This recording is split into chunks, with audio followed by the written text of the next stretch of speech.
The Gaming Management Information System represents a pivotal step in the modernization efforts of the Betting, Gaming and Lotteries Commission.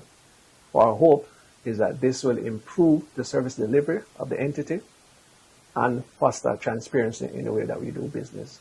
And we encourage everybody to utilize the customer portal when it becomes available. We are now somewhat live, or we have gone live as of December the 2nd. We are reviewing efficiencies of our processes, which will then translate to greater efficiency for the stakeholders, our customers.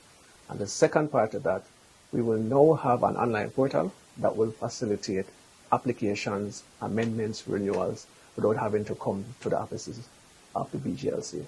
Given that we have gone live with the Gaming Management Information System, the hope is that over time, in a short order, probably within a year, we'll have more traction on the customer portal, and that will reduce the need for the licensing team to be out in the field doing this work.